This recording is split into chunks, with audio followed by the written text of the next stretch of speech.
thank you. Okay, so what I want to point to here about this two-page layout is how the designer decided to unify images. To unify their layout.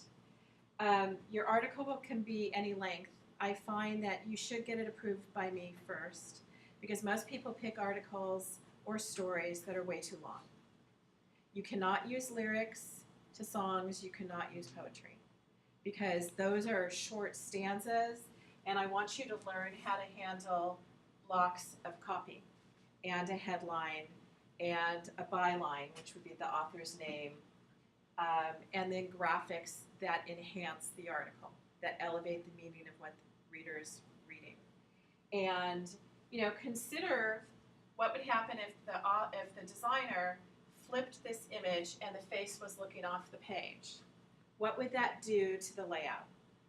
It would pull your eye away. It would pull your eye away from the layout. Janet's right. Right now, the reader, the face, is reading into the article. And it's called the face interview is what it's called. But it's looking at the content, which is directing you into the page. If the designer chose the face flipped, it might be an article about isolation, right? It might be about alienation. It might be about disinterest, because that's what you communicate just by taking this face and flipping it, right? Okay, so consider the scale of the elements. I call this unity because this is getting unified because the viewer, this graphic, is looking into the story. The elements, the text, is in one location. So they've unified the content, the graphics here, and the type here, the text here, and the graphics lead your eye in. There's a huge amount of white space, negative space. And this is such a powerful, large image that you really need white space to offset it. Because if you had filled this up with text right here, you would feel claustrophobic on the page. You'd feel crowded and you wouldn't want to read it. Plus, you got to keep in mind when you handle text that you don't want your column widths to be too wide because it's too hard to follow text all the way 8.5 inches across a page, right? Now, also your two-page layout is not limited to an 8.5 by 11 page. It can be small, it can be large. It's your choice. But unifying images is where you create an integrated structure in your layout. So right here, the strong diagonal of this graphic carries your eye across the page and is counterbalanced by this diagonal here, and all of the graphics focus down to this image. So visually, they've created kind of a unification of graphics just by the juxtaposition of all of the elements. And if you look here, same thing. This is a really pretty symmetrical layout. You've got center text, or justified. And you've got a hand directing your eye up this way and a hand directing your eye that way. And you've created a visual unity to the center of the page based on the angle that you set things, all of your graphic elements up. And it's the relationship of your graphic elements that is telling the viewer how to move through a page, what's more important based on hierarchy, what element corresponds to another based on their placement. Right here, it's the same thing. How you select your positive, negative space here. Obviously, this is an ad. And the ad took up 2 pages, a 2-page spread in a publication. And without looking at the headline, what's the message here? Keep doing that. Nobody knows? You're going to have trouble parking? Yeah. Actually, that would be a really cute headline for it. That's true, right. You used to be able to parallel park in that itty-bitty space, but now We're 17 centimeters longer, and we no longer fit on one page or in one little itty bitty parking space, right? So the Mercedes got longer. It's a cute ad. Good use of positive negative space, draws your attention to the page. You know, a page of nothing in a publication filled with noise is always incredibly powerful. Incredibly powerful. And if you look at Benny's tutorial on perspective, if you had your 2-point perspective here, and this is one side of your perspective, you take your palm tree, that was what I was trying to demo actually, and you slide it down, it gets smaller and smaller and smaller, and in silhouette with this radial gradient behind it, you've created a visual. One, you've created a center visual here of a symmetrical design. The palm trees are asymmetrical, but they guide your eye right to the focal point of the layout. So how you create flow, how you unify your images, helps the viewer know what to see and how to interpret what it is you have to say. Okay. I don't know what to do with this little thing here. And how many of you know who Henri Magritte is? Yeah, just a couple of you. I think you all do, and you don't know you do. That's what I think. So I'm going to Google him. Renee, thank you for that. Henri Rousseau, Renee Magritte. Matisse. That too. Matisse Magritte. That too. Let's look for Magritte. So how many people have seen that image that doesn't show here? Let's see if it'll show here. There we go.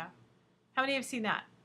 Okay, that's Magritte. Magritte was a surrealist artist where you would create something that looked real, but it wasn't. So they created illusions with their art. So let's look at this one. This is not a pipe. Isn't that what that says? Who speaks French? Oh, yeah. This is not a pipe. Is that what that says? Yes, this is not a pipe. Well, yes it is. Or no, it's not. It's a painting of a pipe. But Magritte created these strange illusions in his graphics. You know, what is here, what isn't here. Excuse me. And if you look really closely, it looks like the nothing's there, but what you're looking at is here's the edge of the canvas of the painting that we're seeing out the window, painting of what we see out the window. Is this all more familiar to you now? Mostly I wish this class would just go on museum tours. Parasols, where Yeah. people are floating down with their umbrellas. Oh, yeah. I think that's in here. That's a real typical thing that he does. How about it's not raining cats and dogs, it's raining people? Y'all familiar with that one too? These are fun, right? So the whole point of this one, the whole point of this conversation we're having here is proportion.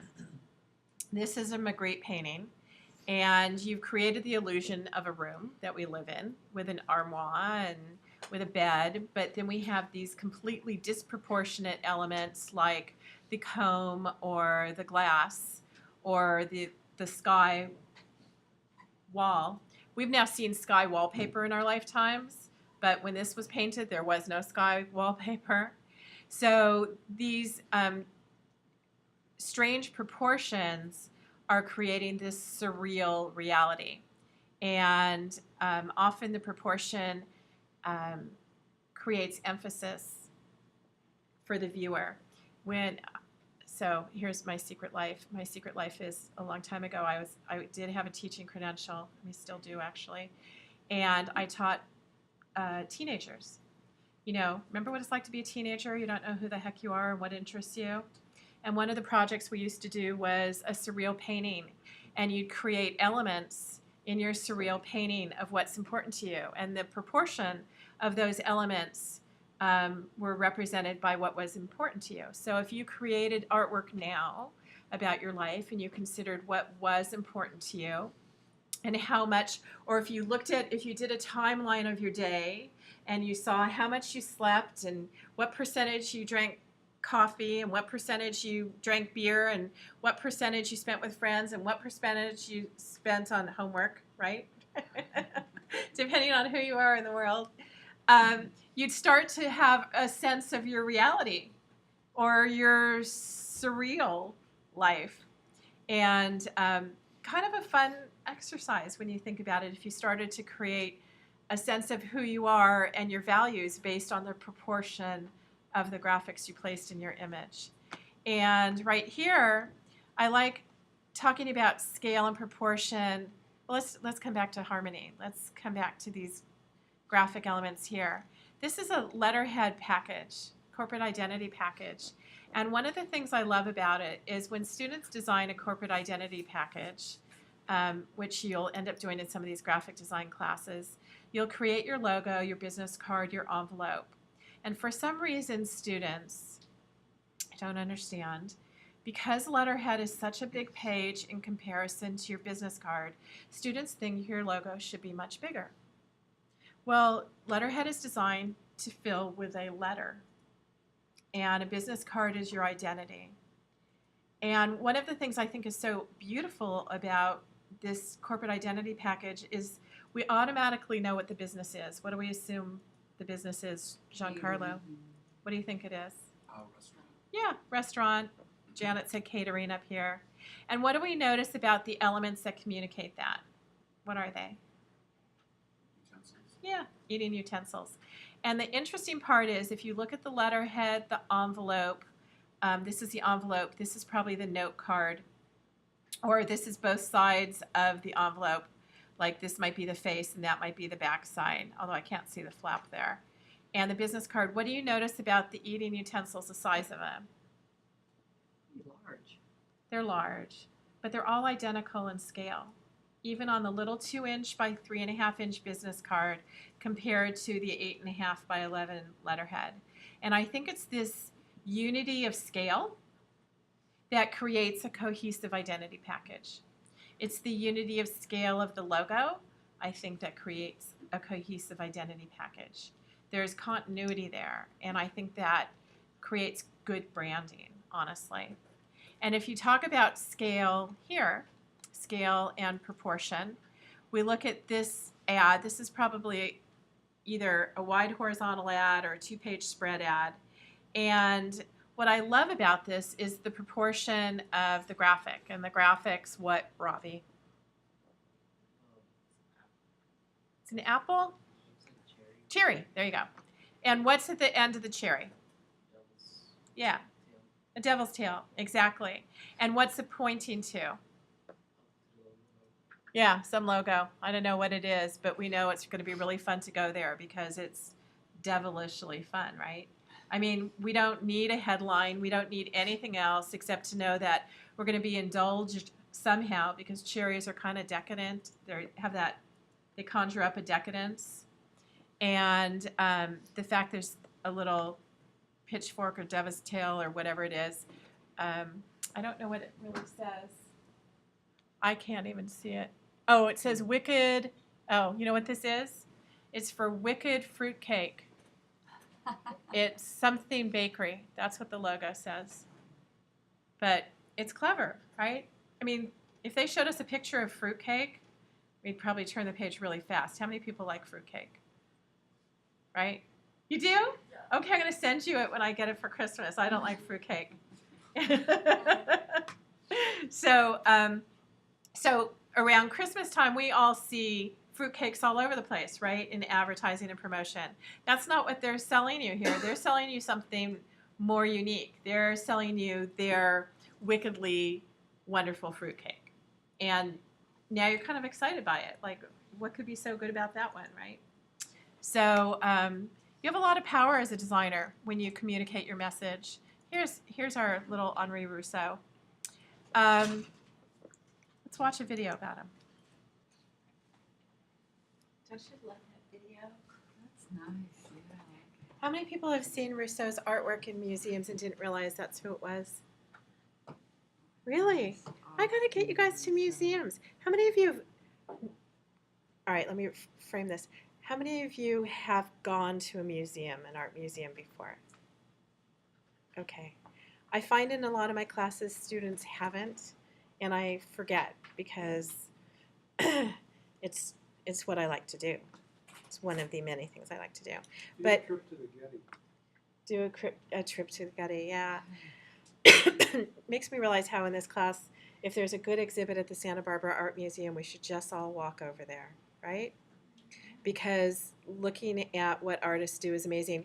You know, I pick Rousseau because the proportion of his elements in his fantasy world tell you what mattered to him. I find it incredibly fascinating that this artist never traveled anywhere. I find it fascinating. We think that all art that we see in museums, because I've seen a lot of his art in museums, we all think it's revered.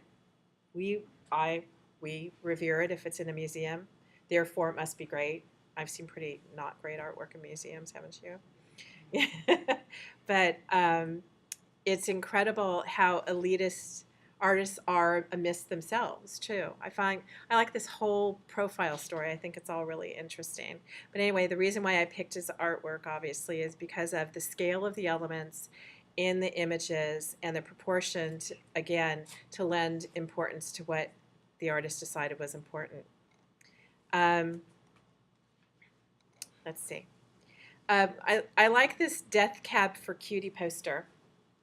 And it took me forever to understand that, of course, being me, that it was a music group, right? I didn't know that. And one of the reasons why I like this is if you consider, a lot of you, particularly for your own color poster project, a lot of you think that you struggle, for example, with not being able to draw, or you struggle with how to create a composition. Now, by now in the semester, you have all of the tools to make that Death Cab for Cutie poster super strong. First off, you understand color and the importance of color and how it creates a mood. You understand that type doesn't have to be typeset, but it can be created by hand or cut and then scanned. You also know that you could go to probably to font and find that font there, and that type doesn't have to be typed on one straight line. You also know that based on proportion and scale, you've created a sense of positive space and negative space. And by moving the unified graphics up the page, the female figure and the text, you need this empty space, this negative space here, to hold it, to allow it to remain suspended in the top third of the page, right? The other thing is you've watched Thomas's puppet warp tool. So you've watched Michelle's video on how to download this female figure. You've watched Thomas's puppet warp tool after you've downloaded the DeviantArt girl. You rotate her in Photoshop. You add puppet warp to her and you bend her joints so she looks like that. And you've created a poster based on all the resources you have right now just by thinking through how to create something that's interesting, right? You also have textures that you've acquired. So if this figure doesn't have these grungy edges but is solid, you can then fill it with a texture to get that grunge effect, right? Now that you think about it, man, you do have all of those tools at your fingertips. You even know how to use them by now. So, and now, because we've talked about unifying an image or the proportion of your composition, you can also know that you don't have to put it smack in the center of the page. You know that elements can bleed off the trim of a page, and you can create good balance on your page by focusing on positive, negative space. So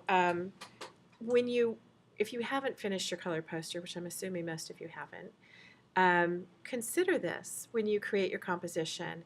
And maybe you have all of the elements of your color poster in place, but then, you know that thing we do sometimes when things go up on the wall and we change how it's cropped or where elements get positioned or the scale of an element in relation to another element. Consider that as you start to build your color poster and the importance of how scale creates a a hierarchy as you move through the page. And then the format of an image, for example, this is probably a billboard. So when you look at the billboard, I don't know if you guys can see what this is. Can you see what that is? No. Bus or train? Yeah, you'd think it would be going down the tunnel, right? There's a oh, God, every time I just lay my hand on it. Right here, this is an interstate highway sign. Oh, yeah.